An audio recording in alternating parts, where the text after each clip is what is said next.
Hi there.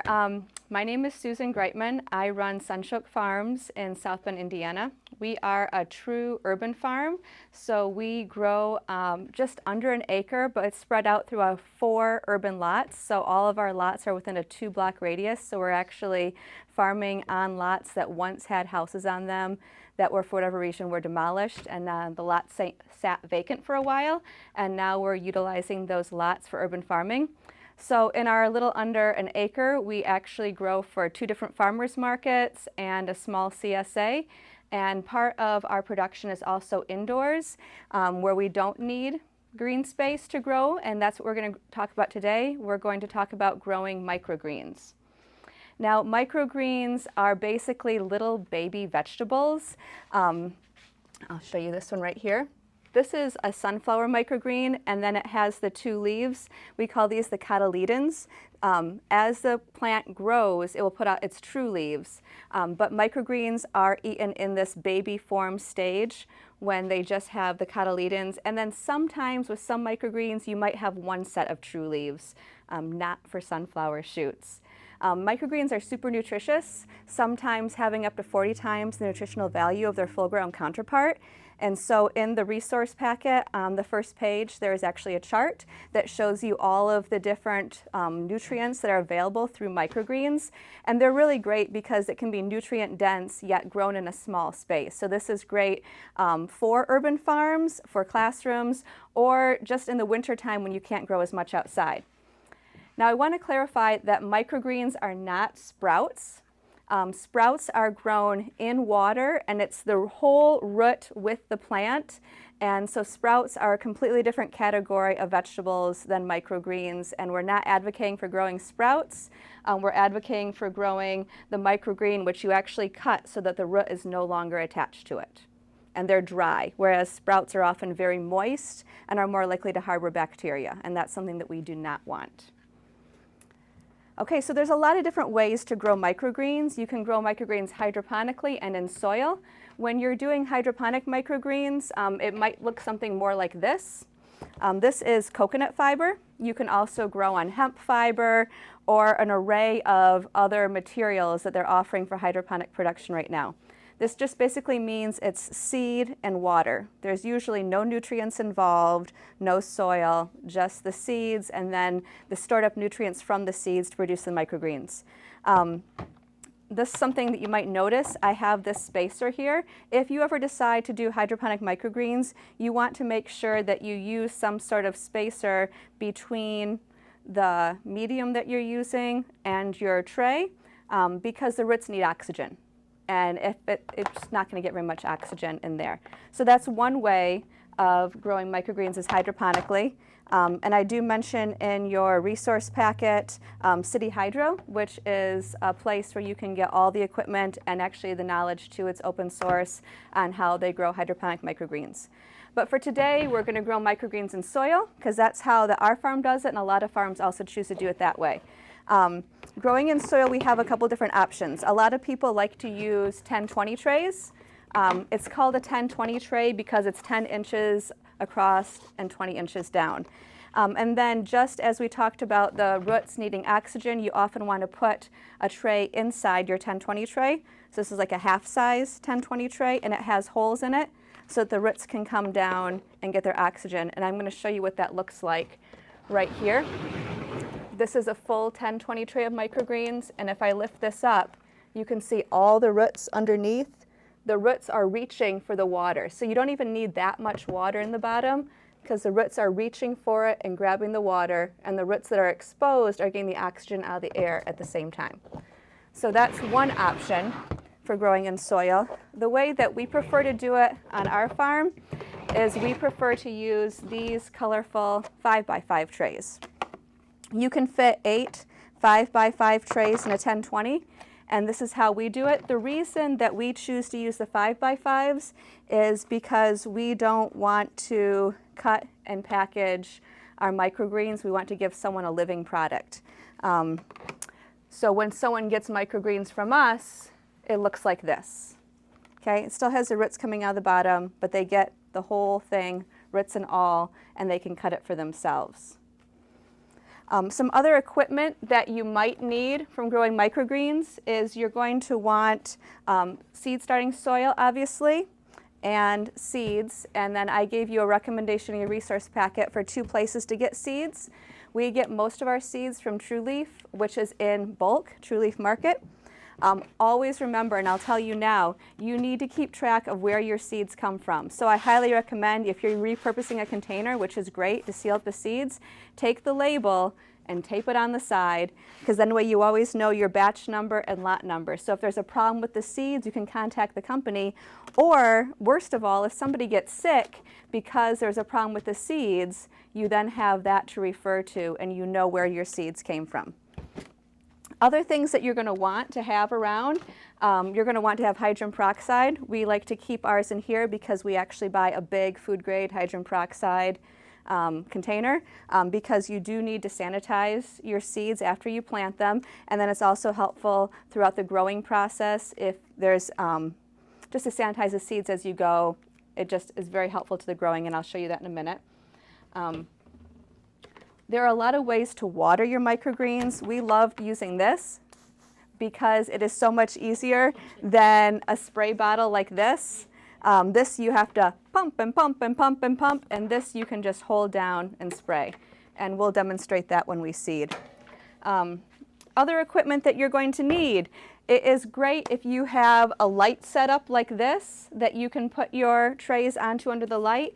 This is not necessary in a classroom if you're on a budget. Honestly, you could take a table like the one we have here and just do 1 string of lights and then just grow underneath that space and expand when you need to. If you saw a big microgreen operation, they're going to have a whole wall of lights, okay? And the same thing with this. You don't always want to waste germination space on a rack like this, so you might use, like for us, we use a baker's rack. So if you go into a bakery and you see a big rack on wheels that you can roll around, we actually put our trays in there during germination. And that is helpful for both saving space and making sure our light space is only used for sprouting microgreens. All right, before we show you how we do the microgreens, I'll let you know my top recommendations for seeds for getting started. There's a lot of different things that would grow decent microgreens, but easy things to get you started would be things like radish, which is right here, just so you know what it looks like. Okay, radish. And then pea shoots are also an easy one to get started. Sunflower shoots here. And then basically broccoli or anything in the brassica family. So today I have broccoli, red cabbage, red mustard, but all those small brassica seeds are great for getting started. And then something a little bit more difficult, but super tasty and kind of fun would be leek. And those aren't too bad. For growing, it's a little bit more difficult than the pea shoots and the brassicas, but really good and not, I'd say, like a next step. You could probably do that one too. All right, so this is my special helper today, and we're going to show you how we grow microgreens on our farm. So we actually measure out.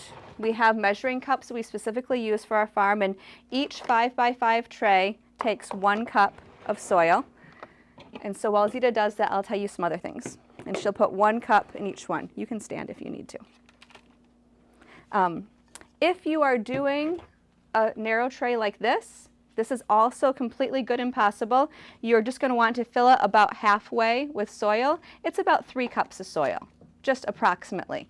And then when you're seeding that, it's about 100 milliliters of seeds to sprinkle over it to get a nice dense planting like the radish we grew there. So like a scant half a cup. So if you didn't want to measure to the 100 milliliters, you could do just less than a half a cup, and it would get sprinkled over the top in that way.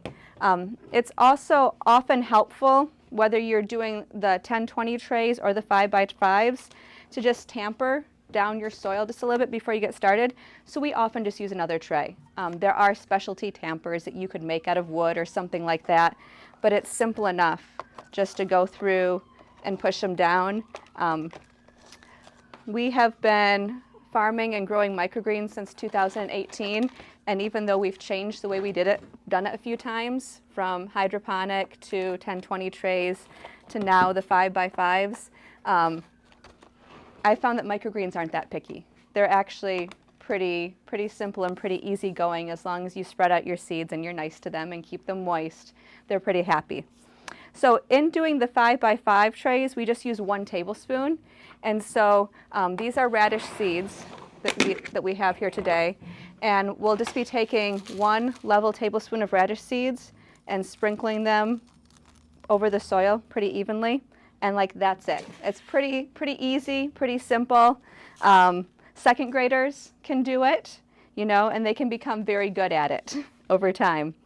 It's a little bit trickier in the 10-20s to spread them out evenly and get to all the corners and sides. It's a little bit easier in the 5x5s. Now, just as a note of reference, the 1 tablespoon works for all smaller seeds, so radish and brassicas. If you are doing pea shoots, you're going to need 2 tablespoons because the seeds are bigger, so you're getting fewer seeds per tablespoon. And sunflower seeds you will also need 2 or even up to 3 tablespoons. Those are more difficult to measure because those are the 2 types of seeds that you need to soak overnight first before you plant. So pea shoots and sunflower shoots get soaked overnight, and then you can measure out and go in. But the measurement is for dry seeds. And then once they absorb all that water, they're going to soak up a little bit. So for us over time, it's been kind of an eyeball and estimate based on how many dry seeds are taking up how much space. But that would be a great exercise for you with your students or on your own to measure that out. Just to soak 1 tablespoon of dry seeds and see how much it is in the fully moisturized seeds. So once the seeds are all seeded, this is where we're going to come through and we're just going to sanitize the seeds and dirt really quick. This means if there are anything that you don't want that was maybe in those seeds in transit or somehow, it just gives a quick sanitization. Sometimes, especially with seeds like cilantro or something, we'll see a little bit of fizzing. Cilantro is often a really dirty seed. So we might see some fizzing with the hydrogen peroxide in that. Radish and other brassicas like this, usually not. So after we've seeded it, we've sanitized it, now we're going to water it. We're going to water in 2 ways. We're going to tap water to keep the seeds moist. And you'll continue to tap water every day during germination. We'll bottom water, which we'll fill from a larger pitcher. We'll bottom water under here to keep the soil moist. Now, when I say germination, if you're a farmer, you know what I'm talking about. If you're a teacher, you might not. Germination is the time that it takes for the plants to emerge from the seeds. Microgreens germinate in darkness. And so there's a couple options. We actually use these covers, and we cover our microgreens for germination like this so they stay dark. Some people, especially using the 10-20 trays, will choose to stack trays. So they might stack on top like this.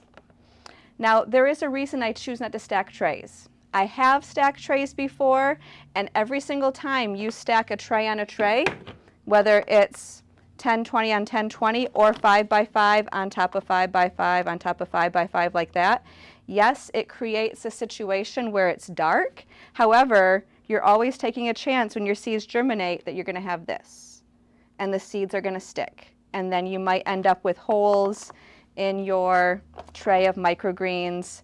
And I've found over time it just works better just to cover it up and then go ahead and move it to your rack for germination. So then here, this has the tray from my baker's rack on it.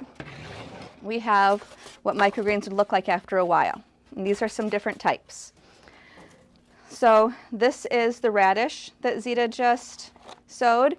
And you can see that it has now germinated and it's starting to come up to the top. This is really close to the point where we're ready to put it under the lights and be set with it. We want it to get to at least the top and a little bit farther. And even here, if you're doing this, you want it to go beyond the top and basically it's going to be pushing your foam cover off.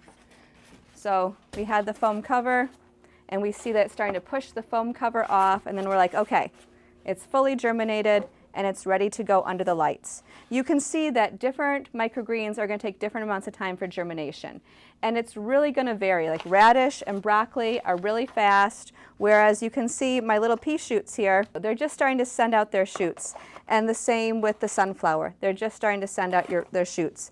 But for a lot of these brassicas, like the purple broccoli here, I mean, it's usually about 8 to 10 days total, and after about 5 days, they're going to be close to this. It will obviously depend upon your temperature and things like that and the space that they're growing. If it's really cold, it's going to take longer. If it's hotter, then you really need to make sure you watch for airflow and we don't have mold issues. But every day when they're in germination, you're going to be coming through and watering them and checking the bottom to make sure there's a little bit of water down there for them, and then basically putting them back in germination until they're tall enough to go under the lights.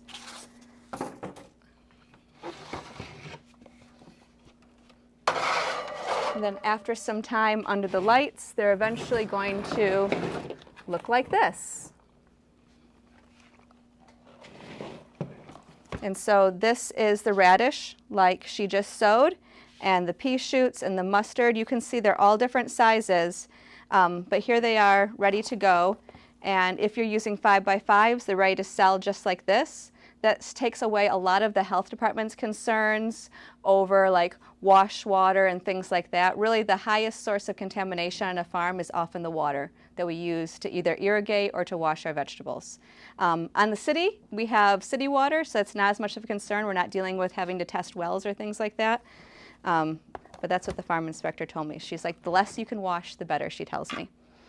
But if for some reason you're doing a 10-20, we'll go over to the 10-20 really quick, because obviously you can't just give your customers a big tray of microgreens. Unless they're a microgreen super fan and they really want all of that, but not likely, not likely. So you've got a couple options here. The most common is actually just to harvest and package the microgreens. I really hate using plastic clamshells, and this is why we do no longer do microgreens this way in the 10-20. We now do the little 5x5s, which we actually return. We do a $1 deposit on them. They get returned to the farm, and then we sanitize and reuse them.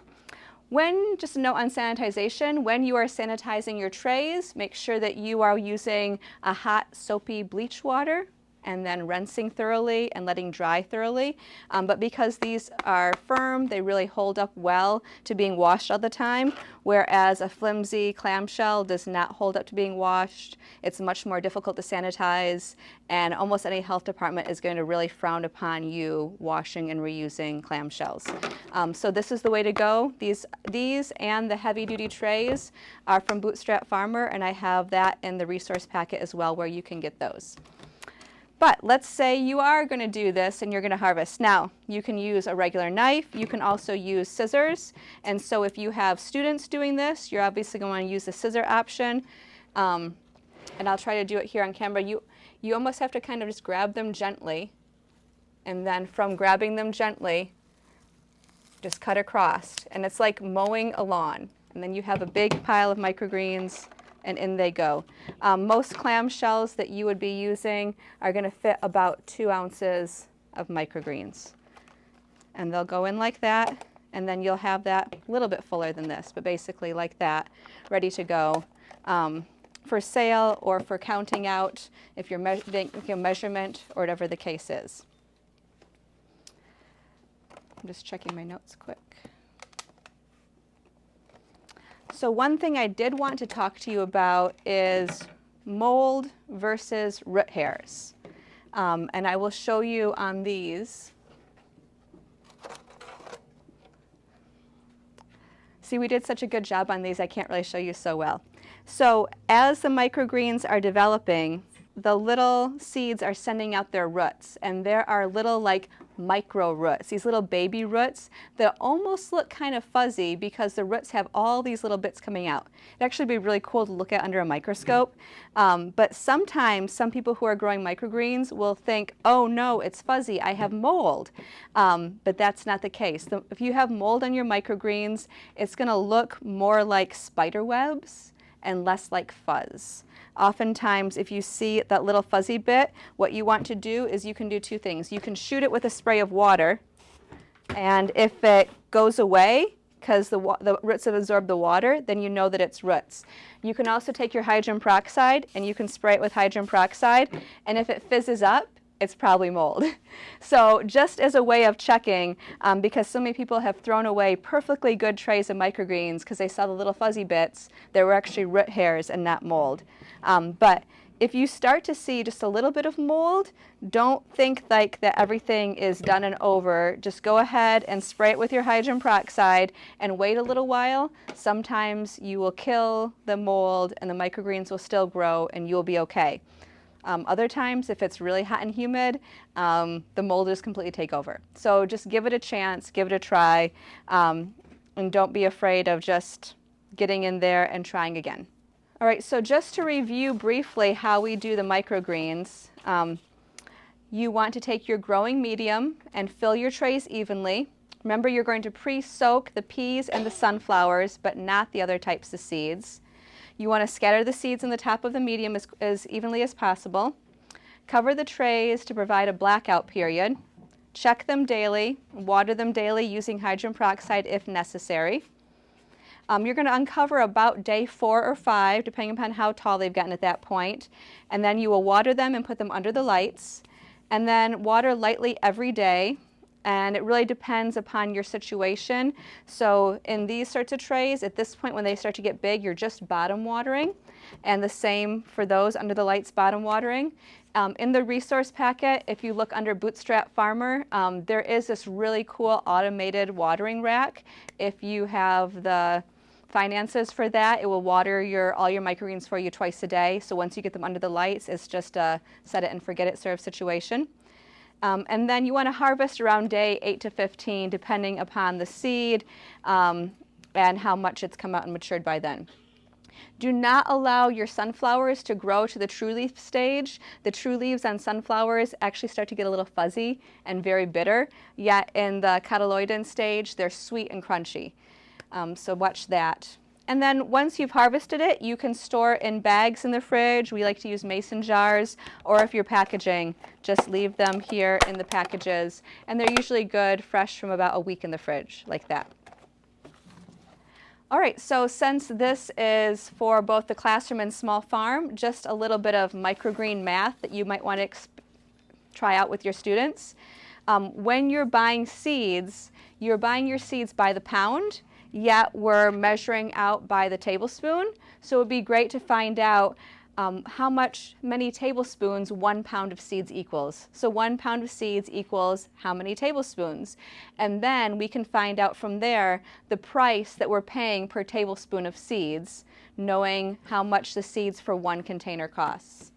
You do the same thing with your soil. So 1 bag of soil is equal to how many cups?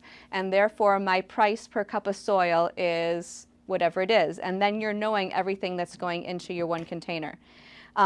At that point, you can actually cut and weigh out your microgreens, and then you can do the average. So let's practice averages. What is the average number of ounces that we're getting per 5x5 tray? What is the cost per ounce? And then you repeat that for various seeds that you're growing. We, as farmers, sell all of our 5x5 trays for the same price. Now, obviously, not all the seeds cost the same price, but we've averaged that out and figured, okay, this is close enough. We're still getting a good return on our investment, and it's a fair price. And then it's easier for us and for our consumers than having a different price for each variety. Also, you can brainstorm different costs to consider with your students. So what is the cost of the time and the labor involved? How about the electricity to run the lights, water usage or packaging, sanitizer, and the time that it takes to clean and get those trays ready? You can also, like a more advanced topic would be distributing the initial equipment costs over a period of time.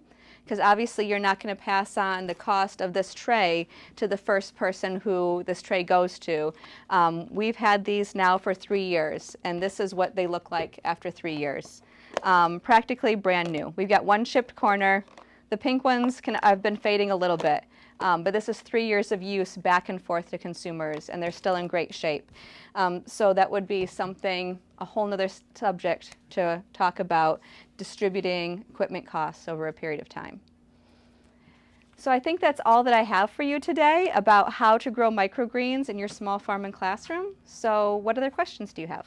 Do you have any organizational tips or advice for labeling, keeping track of what's what? Oh, yes, definitely. So we always label all of our trays with some bright yellow tape and a marker. Your label should always include the date that you've sown the microgreens, the type of microgreen it is, and then if you are sourcing seeds from multiple companies, you should mark what company that seed has also come from, just in case you have more than one bin. Say I have a bin of seeds from Johnny's and a bin of seeds from True Leaf, I would need to make sure I know which one went into that tray. So yes, always do that. And bright yellow or another bright color is fabulous. And is that per 5 by 5? No, it's actually per full tray. 10 by 20? It's per 10 by 20. So we don't actually do mixed trays like this on the farm. This was just for demonstration purposes. So I would do a whole tray of broccoli or a whole tray of pea shoots or whatnot.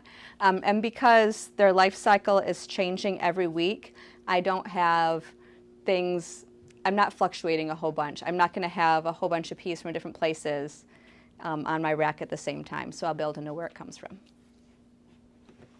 Did you tell us what soil or what medium you're? So we use an organic potting mix, and that has varied over the years depending upon what's locally available. So sometimes it's organic pro mix, and sometimes we'll go down to the farm store in Goshen, and sometimes they have it, and sometimes they have another organic potting soil mix, and that's what we would use. So it's a heavier mix. It's actually the same thing that we use to start our seedlings on the farm. Oh, okay. Mm-hmm. So would it be considered a seed starting mix then? It would be considered a seed starting Okay. mix, yes. Do you have to, since you're putting that foam over the top after you seed them and it's dark, do you have to, or have you run into issues with having to warm them from the bottom, or is that an issue with getting them to germinate with no light? It's actually not. They germinate very happily with no light. It has to do with the room temperature. Okay. So in the winter, we sometimes will have to use a little bit of supplemental heat, but usually we're between 60 to 70 degrees. I think 67, 68 is the optimal for a lot of these to germinate. But yeah, as long as the ambient temperature is fine, it's not a problem. Okay. And I would say another use of our hydrogen peroxide is we do sanitize our foam tops regularly as we're doing. Whenever we water, we'll spray off the top of it again just in case, and every time we open them up, basically. Is that pure hydrogen peroxide or do you dilute it? No, this is a 3% hydrogen peroxide. So yeah, we do have to dilute it because when we get the big gallon jug of the food grade hydrogen peroxide, I believe it's 12%. Yeah, and so then we have to dilute it to 3%, and then just make sure your bottles are black because it is light sensitive. Since you've started this and you're doing other crops outside, have you found that this is gaining popularity and is becoming more worth your while, or how does it compare to your other vegetables in production for consumers? So it's definitely seasonal. So right now we're not growing or selling as many microgreens because we have a very diverse vegetable farm, and we have about 30 other types of vegetables that we have going right now. And so when we have our CSA and people come to pick up their things, they're not as interested in the microgreens now because there's tomatoes and there's cucumbers and there's peppers and there's all these great summer things that they're only going to get for a little bit of time. Whereas the microgreens are all the time, and especially in the spring, if I haven't seen them all winter, they're super excited and they really want microgreens because they haven't had anything hardly fresh and local all winter long. And then even through that time, through the spring, through the winter, they're more popular then. And then it kind of dips a little bit in the summer when everything else comes out, and then it will come back again. That said, we do have people who are on a subscription who just love them, and they get a tray every week. And we do deliver that to people's houses for them at this time as a service to them. And so it depends on the person, but overall, we see less popularity in the summer. When someone buys your microgreens, what advice do you give them about washing? before eating? So I would say like it's really up to every single person. However, we need to tell them like this has not been washed, and then they have the responsibility to wash their own produce before eating it.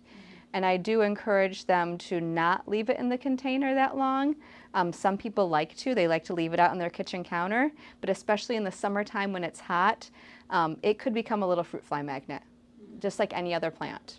And so I often encourage them to harvest it right away and get it into a jar in the fridge. As you can see, like they're very clean because they were basically just grown in water, but there is soil below there. And so you do want to wash it before you eat it. I have a question about the hydrogen peroxide spray. Does that detract from the nutrients at all? Do you know? No, it doesn't detract from the nutrients. Basically, it basically becomes water. So it's H2O3, but it dissipates into the air basically. So it only is active for a short period of time before it's completely dissipated into the water and the extra oxygen molecule. And so it deters from it no more than water does. Adam, I had a question about lighting. You mentioned like in a classroom you can just start with like a string of lights. What are the grow lights? So it would be a single grow light. I'm looking to see. So kind of like this one actually, which I can't completely pull out. It just has one bulb in it. Yeah, just it could be a single bulb, it could be a double bulb, but they make them that with a little stand, and then you could just have the little stand on a table with like 2 trays underneath, and it would be a really inexpensive startup operation. And you don't even have to buy like the nice bootstrap farmer trays. I will say we bought our first trays from them in 2018 and we're still using them now. So it's totally worth it as opposed to the cheap flimsy trays that might last you 1 or 2 seasons before they start getting holes in the corners. But you could still get the cheap $1 a piece trays just to get you started. I was gonna ask, are other herbs like basil, like are those options for microgreens? And do you have to get, like I've seen in the store microgreen seeds. Are you ordering a microgreen seed or are you ordering a brassica mix So there's that you use? really no difference in seeds between regular seeds and microgreen seeds. It's just that you're buying a bulk amount. And they say microgreens on them because they're going to send you like a 5-pound bag or a 1-pound bag because that's their intended use. But literally, like you could take it and put it out in the garden. So we grow red Russian kale microgreens. And after we have cut the microgreens, we'll have like this bit of seeds and dirt left over. And sometimes there's some ungerminated seeds in there or still the plants. And that goes to our compost pile. And this year we had actually a bunch of red Russian kale in our backyard that somehow made it through the compost pile and was just growing. And we're like, okay, great. So now we have red Russian kale, just the same as if I had bought more expensive seeds from Johnny's and starred them in my little 128 cell trays and put it out in the garden. Same exact plant. And yes, you can grow herbs. So basil microgreens are really popular. They're also on that higher difficulty level. And dill is wonderful, and even carrots are great. Trying to think, some of the herbs that are harder to germinate, like lavender or thyme or things like that, don't make great microgreens because it takes so long in germination. The longer it sits in germination, the greater the risk of a problem developing. And so anything that goes really quick, the 8 to 15 day cycle, is what you're going to have the best luck with. That's good. What are some of your favorite ways of using these in the kitchen? And like, particularly if you're working with students, like what kind of, other than like just a salad? So if I was with students, I would actually probably just get some little paper cups and put a little bit in each cup just to taste and taste the flavor of them, and just maybe even compare and contrast, like how do radishes taste different than broccoli, taste different than all of these, and then really bring in some descriptive words, have them practice their adjectives and how to describe this flavor. So yeah, comparing, describing the mustard, all of that. There's so many different options for that. And then for my customers, we often talk about like all the things that you can put them on. So like mustard tastes literally like mustard, and it's great with like bratwurst or hamburgers that you're getting all the nutrition of like green plants, but yet it tastes like it belongs there because it just tastes like mustard. And radishes are great frying for salads or sandwiches. Pea shoots can even be lightly sauteed or added at the top of a stir fry at the end or something like that. And then the leek, being an onion garlic flavor, is awesome with eggs and potatoes or anywhere you'd really want like that sort of flavor. So we often talk about the flavor profile of things and what sort of foods they'd go well with. Very cool. Thank you very much. Yeah, thanks.